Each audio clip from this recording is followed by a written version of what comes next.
Thumbnail देखकर आपको समझ में आ ही गया है कि आज की क्लास में 20 मिनट में आपको पूरी एसएसटी समझ में आने वाली है। हाँ, अब मैं क्लियर कर देता हूं कि यहां पर मैं कुछ ऐसे चुनिंदा और एग्जाम ओरिएंटेड क्वेश्चंस लेकर आया हूं जिसके आंसर आपको डायरेक्टली और इनडायरेक्टली दोनों तरह से एग्जाम में हेल्प करेंगे। चाहे वो आपका हिस्ट्री हो, फिर चाहे वो लास्ट में आपका इकोनॉमिक्स हो, बिल्कुल एक्यूरेट वो आंसर आपकी बहुत ज्यादा हेल्प करेंगे। इजी लैंग्वेज में है, आसानी से याद हो जाएंगे। एक एक डेट आपको या एक एक मूवमेंट आपको बिल्कुल सही से समझ में आने वाला है। चलिए शुरू करते हैं। Talk about the role that language and popular culture play in forming country's identity. भैया समझो बात को, मैंने हमेशा कहा है कि लैंग्वेज बहुत इंपॉर्टेंट रोल प्ले करती है। अगर हमें पूरे गुजरात को एक करना है तो लैंग्वेज के बेस पर कर सकते हैं। जैसा करंट में महाराष्ट्र में चल रहा है, पूरे महाराष्ट्र को एक करने के लिए मराठी लैंग्वेज पे बहुत ज्यादा फोकस करा जा रहा है, ठीक है। उसी तरह से कल्चर कैसे प्ले करता है। अरे भैया, पूरे बंगाल को अगर इकट्ठा करना है तो दुर्गा पूजा बहुत बढ़िया एक त्योहार है। हम भारत में जगह जगह दुर्गा पूजा करना शुरू करें तो भैया बंगाल वालों को लगेगा, वेस्ट ईस्ट वालों को लगेगा कि भाई ये तो हमारा त्योहार सेलिब्रेट कर रहे हैं, ये तो हमारे लोग हैं, सब हमसे कितना प्यार करते हैं। ऐसा ही अगर हमें मुस्लिम रीजन को अपने साथ लेना हो तो हमको ईद पूरा खुल के सेलिब्रेट करनी होगी। तो ये क्या होता है, लैंग्वेज और कल्चर बिल्कुल अपना अपना काम सेपरेटली बहुत बढ़िया तरीके से करते हैं। Language and popular traditions. अब ये ट्रेडिशंस क्या होता है, जैसे कि भैया बंगाल में दुर्गा पूजा में सफेद और लाल रंग की साड़ी पहनी जाती है और पूरे भारत में जब दुर्गा पूजा होती है तो हर कोई वही साड़ी पहनने की इच्छा रखता है। सारी महिलाएं वो साड़ी पहनती है तो क्या होता है, वो कल्चर को लिंक कर देता है। Plays an important role in the creation of national identity, मतलब राष्ट्रीय एकता को वो शो करता है, ठीक है। अच्छा, दूसरा पॉइंट क्या कहता है आपका, foster a sense of belonging and common understanding. Common understanding क्या है, अब देखो मुझे दिल्ली में खड़े होकर पूरे भारत को एक करना है तो मैं क्या कहूंगा, जन गण मन अधिनायक जया है, भारत भाग्य विधाता, पंजाब सिंध गुजरात मराठा द्रविड़ उत्कल बंग, यानी कि बंगाल। तो मैंने पूरे भारत को एक कविता के अंदर एक कर दिया तो वो क्या हुआ, ये सारी चीजें हमारे पास एक म्यूचुअल अंडरस्टैंडिंग, एक कल्चरल कलेक्ट आइडेंटिटी हमारी बनाती है, ठीक है। अच्छा, दो पॉइंट आपके ये क्या है, the traditions help preserve a communities heritage and pass it down through generations। भाई आज जनगण मन कल तो नहीं लिखा गया है ना, मेरे पापा के टाइम पे भी नहीं लिखा गया, वो मेरे दादा के शायद उनसे उस टाइम पर लिखा गया है जनगण मन, है ना, उस टाइम पर लिखा गया है। लेकिन क्या हुआ, हेरिटेज ले आगे से आगे वो चल रहा है। तब जितनी रिस्पेक्ट थी शायद आज उससे ज्यादा रिस्पेक्ट उसकी है। अगला क्वेश्चन कहता है, give a brief overview of German unification process. बहुत आसानी से समझ लेना है, यहां पे कुछ भी टफ नहीं है। पहली बात तो जर्मन यूनिफिकेशन कब हुआ भैया, आपका हुआ 1871 में। किसने करा, ऑटो वन बिस्मार्क ने। उस टाइम पर जर्मनी कैसा था, मैनी इंडिपेंडेंट स्टेट्स में था, ठीक है, ओके। बिस्मार्क की फिलॉसफी क्या थी, ब्लड एंड आयरन थी, वॉर एंड डिप्लोमेसी वाला उनका दिमाग था। वॉर एंड डिप्लोमेसी से ही जर्मनी एक हुआ है। मैंने हमेशा आपको डेफ का एक फॉर्मूला बताया है। डेफ क्या है, आपका डेनिश वॉर पहला, दूसरा है आपका एस्ट्रो पर्शियन वॉर और तीसरा है आपका फ्रांसो पर्शियन वॉर। ये तीन चीजें आपको याद रखने होंगी हमेशा। German empire was proclaimed in 1871। अगले क्वेश्चन पे चलो, अगले दो पॉइंट समझो, fragmented Germany and role of Persia, ये देख लेना आप, और policy of blood and iron war. जब भी आपको टाइम मिले, जब भी आप इसको ओपन करके देखोगे, बहुत आसानी से 2 रीडिंग में ये कंप्लीट हो जाएगा और आपको याद भी हो जाएगा। Next question is, what are the non cooperation movements 3 root causes. मतलब कि इसके जड़ क्या है, इसके शुरू होने की कारण क्या है, कि पहले तो हम कॉपरेट कर रहे थे, पहले तो टैक्स भी दे रहे हैं, पहले तो हम काम भी कर रहे हैं, उनके स्कूल में पढ़ा भी रहे हैं, उनसे पढ़ भी रहे हैं, मार भी खा रहे हैं, सब कुछ कर रहे हैं, लेकिन अचानक ऐसा क्या हुआ। तो ये 3 मूवमेंट आपकी हेल्प करेंगे। जलियांवाला बाग मैसेकर, दूसरा है आपका खिलाफत मूवमेंट, और एक मूवमेंट और आपको पड़ता है। देखो ऐसा नहीं है सीधा ही बोला जा रहा है, आपको सबकी बिल्कुल पर्टिकुलर एकदम प्यारी सी थ्योरी भी दे दी है जो आसानी से याद भी हो जाएगी। पहला क्या है, जलियांवाला बाग मैसेकर, एक खिलाफत मूवमेंट याद रखना है, और हमारा मशहूर रॉलेट एक्ट तो हमको भूलना ही नहीं है, ठीक है। अब यह बात याद रखना कि जलियांवाला बाग मैसेकर और रॉलेट एक्ट दोनों अलग अलग चीज है, एक ही चीज नहीं है ये, okay. Do you agree that the finding of a new sea route to America brought about changes in pre modern world, making of a global world में हमसे बोला गया है कि हमें कुछ कुछ चीजें पढ़नी है। क्या? प्री मॉडर्न वर्ल्ड पहले पढ़ना है, सिल्क रूट पढ़ना है, फूड ट्रेवलर्स पढ़ना है और हमको कॉन्क्वेस्ट, डिसीजन, ट्रेड पढ़ना है। तो उसमें पहले पॉइंट से यह बन रहा है क्या आपका प्री मॉडर्न वर्ल्ड। देखो समझो, एविडेंस भी पूछा है, आपको एविडेंस देने हैं। The discovery of new sea route to America bought major changes in the pre modern world, it expand global trade. मतलब अमेरिका बहुत टाइम तक पूरी दुनिया से अलग रहा था, लेकिन धीरे धीरे धीरे धीरे आकर जब ट्रेड बनने लगा, जब सी रूट बनने लगा, तो वो दुनिया के नजर में आया। ठीक है, क्या क्या मिला हमें वहां से? पोटैटो, मेज, टमाटो और मतलब साउथ अमेरिका, नॉर्थ अमेरिका से अलग अलग चीजें मिली। चिली हमको वहां से मिली। यहां क्या कहता है? New sea route also lead to European conquest and colonialisation of Americas precious metal. El Dorado की हम बात करें तो एल डोराडो जितना भी डेवलप हुआ वो वहां पर सोने की यानी खजाने की कहानी से, कहानी के मशहूर होने की वजह से हुआ। लगातार सेलर्स वहां पर जाते रहे, वहां पर रहने लगे, धीरे धीरे पॉपुलेशन बढ़ी और वो भी अस्तित्व में आया, एग्जिस्टेंस में आया। वुड ब्लॉक प्रिंट के बारे में बात चल रही है। Wood block print were first introduce कहां हुआ था? फर्स्ट इंट्रोड्यूस्ड हुआ भैया आपका चाइना में। चाइना में कहां हुआ, मतलब कब हुआ? 1594 में हुआ, सॉरी 1564 में हुआ। अच्छा, 1295 में कौन आया था?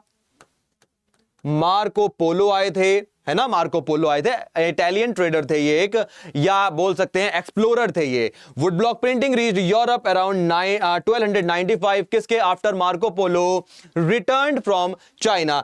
Europeans learn the technique of printing. कौन सी टेक्निक? वुड ब्लॉक प्रिंटिंग की टेक्निक इन्होंने सीखी।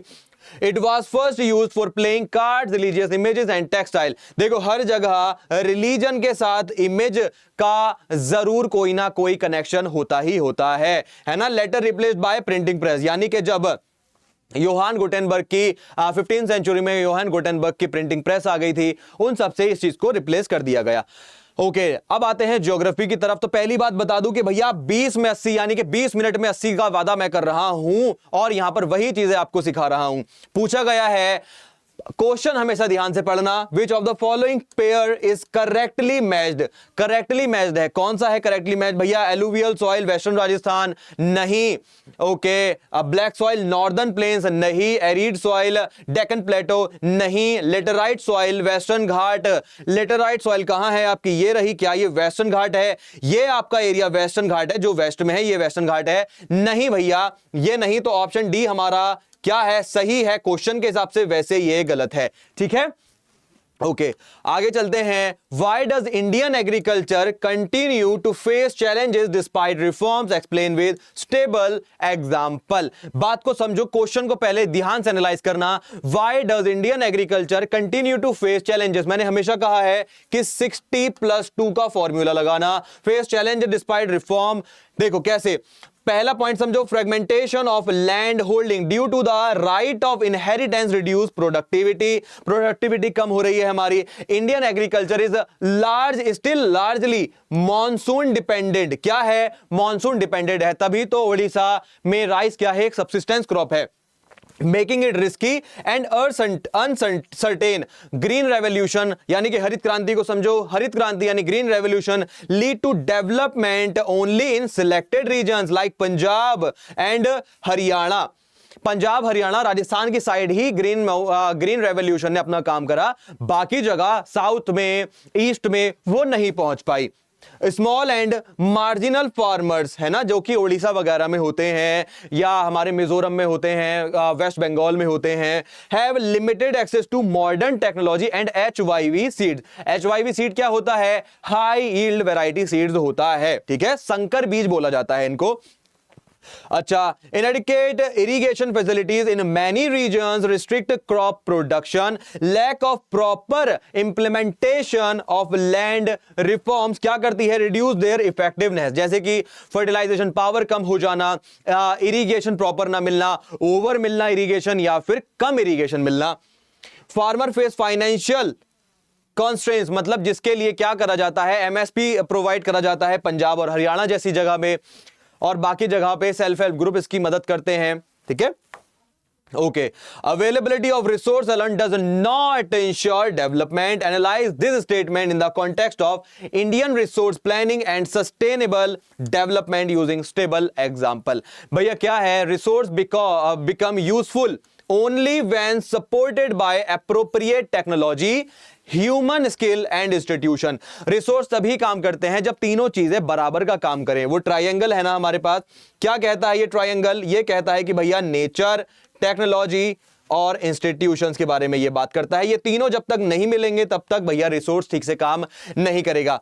सेवरल इंडियन रीजन जैसे झारखंड और Chhattisgarh are rich in minerals, लेकिन सॉइल खराब है वहां की. लेकिन पंजाब में क्या है? पंजाब में भैया सॉइल तो बढ़िया है, यूपी में सॉइल बढ़िया है, लेकिन उनके पास कोई मिनरल कंटेंट नहीं है.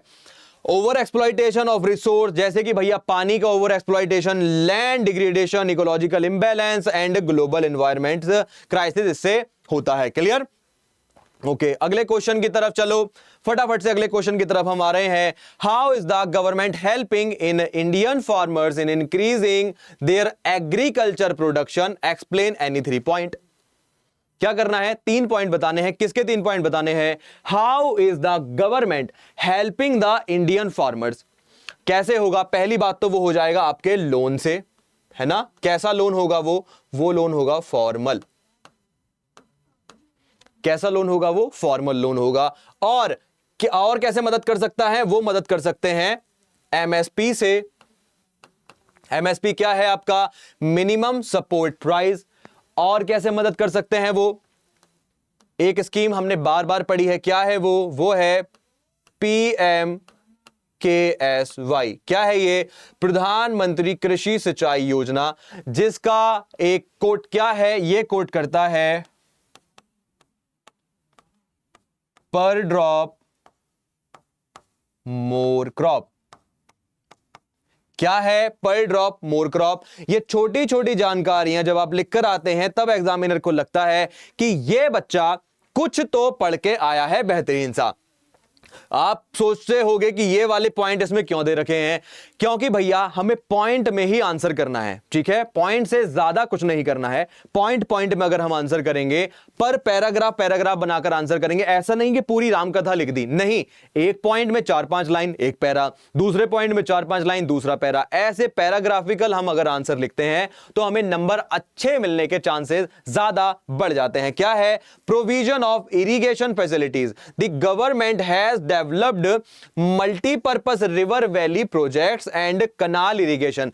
कौन सा कनाल इरिगेशन भैया? कनाल क्या आपका? इंदिरा गांधी कनाल प्रोजेक्ट आपका, है ना. इंदिरा गांधी कनाल प्रोजेक्ट, है ना. ये क्या है? एक कनाल प्रोजेक्ट है जो कि इरिगेशन, स्पेशली इरिगेशन के लिए दिया गया. फिर क्या है आपका? Reducing farmers dependence on monsoon. सिर्फ प्राकृतिक बारिश की तरफ ही उनका ध्यान नहीं, दूसरी तरीके से भी पानी उनको प्रोवाइड कराया गया है. And insuring regular water supply. Supply of modern inputs. Modern input की सप्लाई कैसे होगी भैया? देखो, farmers are encouraged to use high yield variety, मतलब कि बीजों की अच्छी नस्ल इनको दी जाएगी.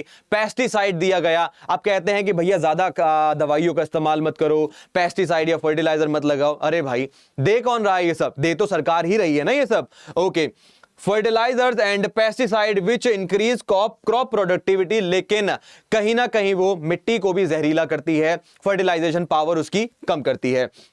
Institutional and price support. देखो समझो इस बात को. The government provides minimum support price, जिसके बारे में अभी पहले भी बताया. यहां देखो, यहां बताया है मिनिमम सपोर्ट प्राइस यानी कि MSP. ठीक है. क्रेडिट फैसिलिटी, वो जो कि formal credit facility and agriculture extension services to protect farmers from losses and promote higher production. की मतलब बारिश की वजह से कोई फसल नहीं हो पाई, किसान को सही रेट नहीं मिल पाया, उसके कारण क्या करा जाता है? उसके कारण ही भैया सरकार इतनी सारी फैसिलिटीज किसानों को प्रोवाइड कराती है.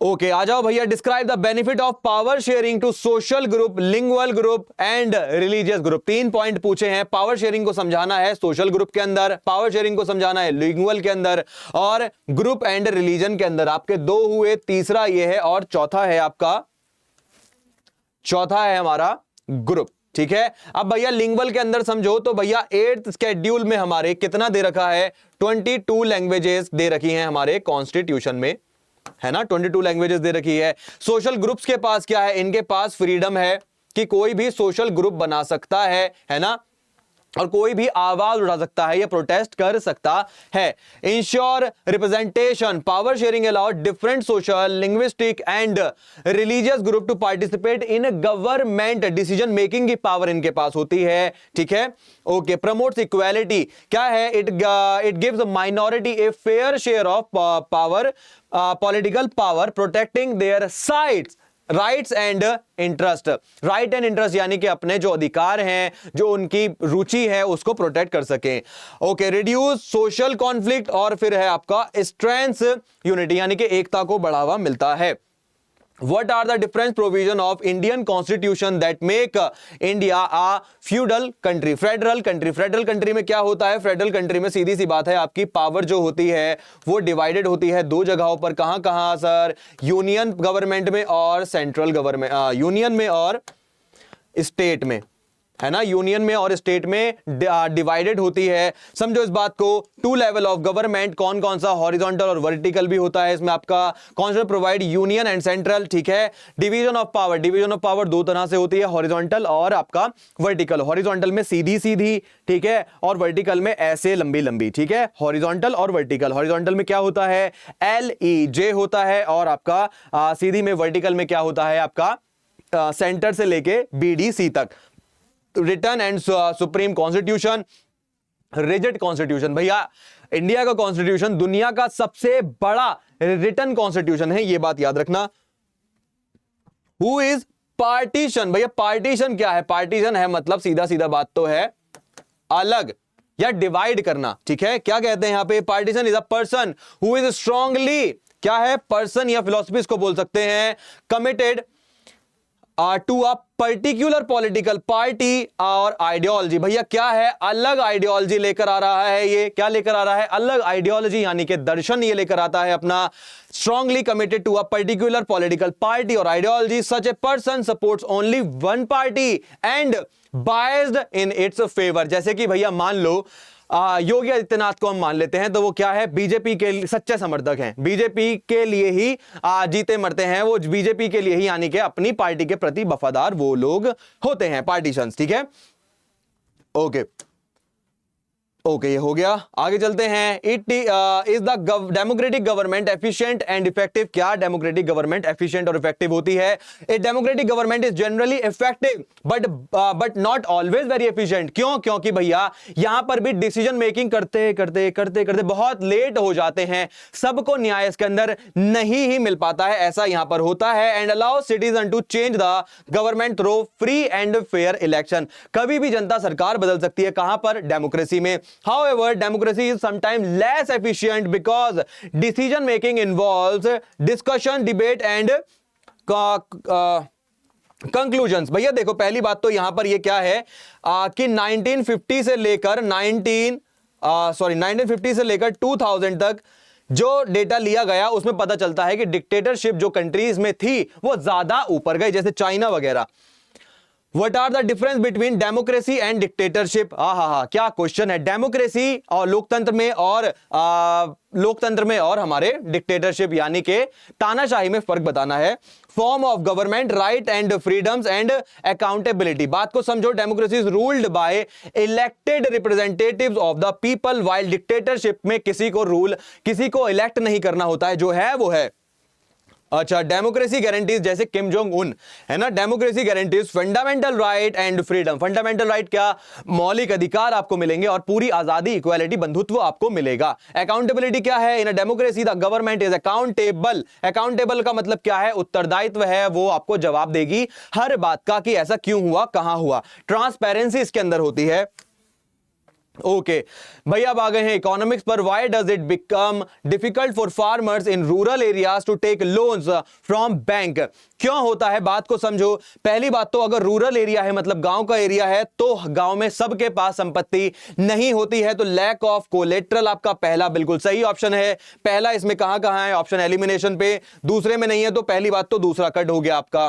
Complicated process, higher cost of borrowing और लैक ऑफ अवेयरनेस। चौथा देख लेते हैं, लैक ऑफ अवेयरनेस, गांव वालों को लोन वगैरह के बारे में ज्यादा पता नहीं होता है।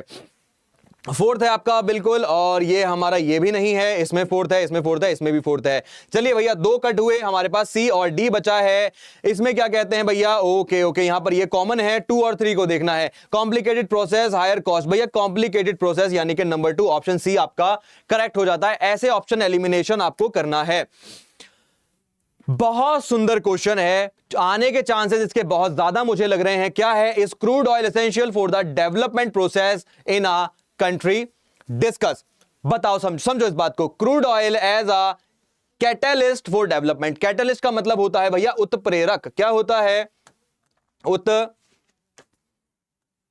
उत्प्रेरक यानी कि जो उत्प्रेरित करता है। In your text book crude oil is discussed as a primary source of energy.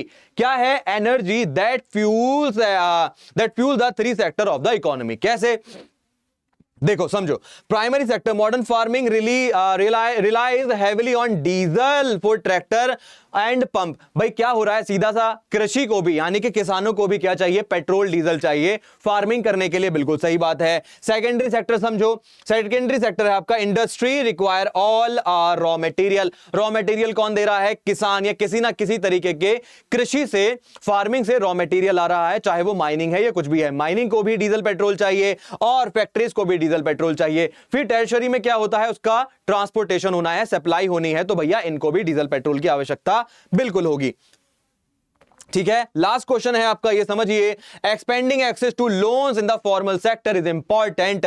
हां जरूरी है, yet is equally critical that those loan are accessible और to all people for national development. Justify the statement. समझो बात को, formal loan जो आपका है, जो कि बैंक देती है आपको, सीधा सीधा गवर्नमेंट देती है, reach everyone because they provide low interest safe credit. मतलब कि अगर लोन आप नहीं चुका पाते हो तो वो आपको और टाइम दे देती है, आपके साथ बदतमीजी नहीं करती है, आपको मारती पीटती नहीं है। लेकिन जो इनफॉर्मल लोन्स होते हैं वो आपके साथ आपको परेशान करते हैं। That help people invest in farming, business and education. If poor people relay on informal lenders they fall into डेब्ट एंड पॉवर्टी। डेब्ट ट्रैप होता है एक, जिसमें लगातार कर्जा इंसान के ऊपर बढ़ता रहता है। Equal access to formal loan insure more opportunities and support national development.